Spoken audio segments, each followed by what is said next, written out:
Run and Gun, aka The Ray. A rather ignored film, which in some ways proves that there is nothing either good or bad, but thinking makes it so. Hamlet, Shakespeare. In that, I would put it up there with the Fast and the Furious, with Marvel movies, which are way more successful, make billions now. But the quality of the entertainment would be about the same. Yes, they spent much more on special effects. The Marvel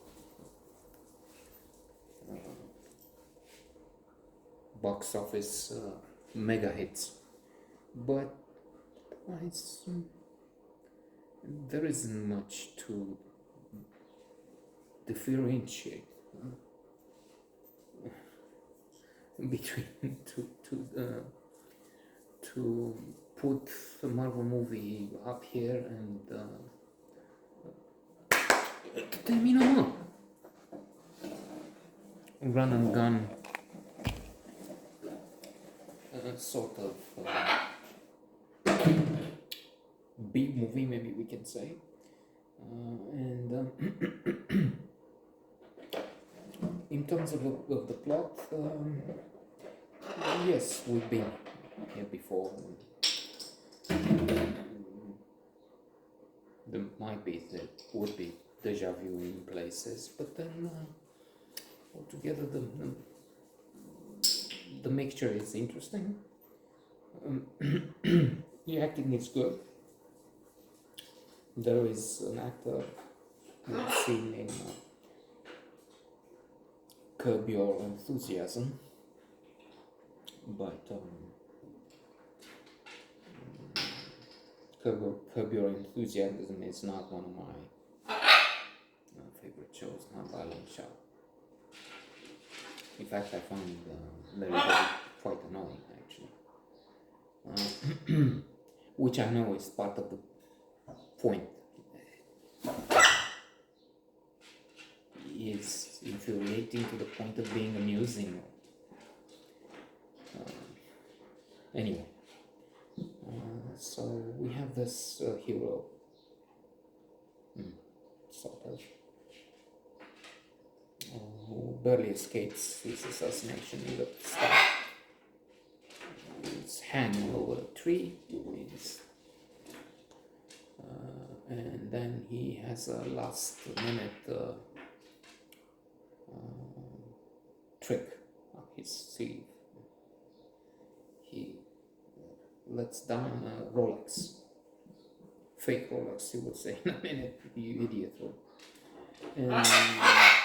And the execution of the fellow who placed him up there on the tree, and he's talking on the phone and telling somebody that he's dead. Comes, oh, it's a Rolex. And that's his mistake, because our main character has a knife or something. He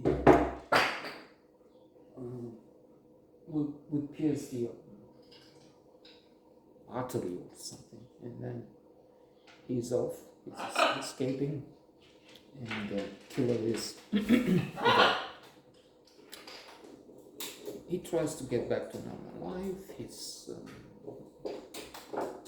maybe getting married to this woman who has a child, but he's traced and by another small-time gangster, and he's given a couple of assignments. And this smaller mobster wants him to kill the tree of the neighbor. He had asked the neighbor to do something because it bothers him. So he gives him a syringe, and then he says, take care of, you take care. He's thinking the neighbor, No, I'm not going to kill my neighbor. The tree. It's a big syringe. So there's some humor in this. There's some reflection on conspiracy, on post-truth society. This mobster is explaining to his brother, was it?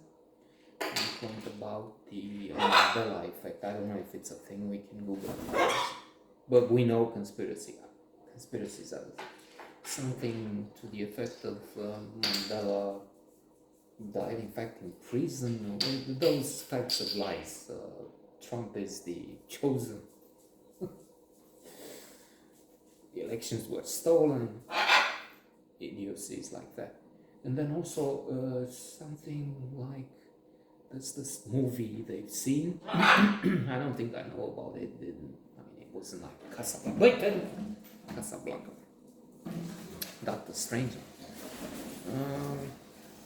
But then they say it wasn't. So he pays a lot of money for something, some proof that see this Mandela effect, because he wanted to show, look, the tapes with that film or something I've seen or publication. It doesn't really matter.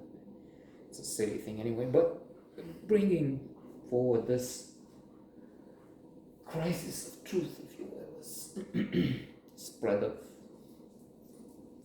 massive lies. Some of them amusing, many of them are terrifying in what they will bring about. January 6th with a capital terrorism act, and anyway. So it's tempting to go on with that. I mean, it's a thing which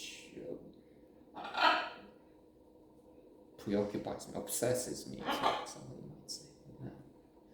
But anyway, coming back, so he meets the security guy in this isolated place. There's a transaction, they have a plot there.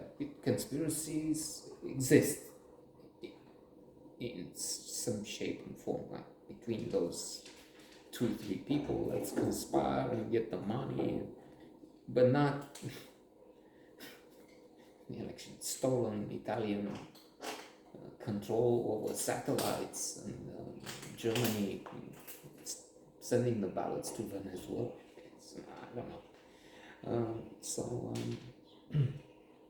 There's a confrontation there because this guy is mad. Security guy wants the money. He has a girl kidnapped in his basement. And then it gets into a game they play with more parties, because the gangster also arrives and he's trying to torture one and another. So, not the best action movie you can see, but as I said in my book, it's there with the Fast and the Furious, the same level.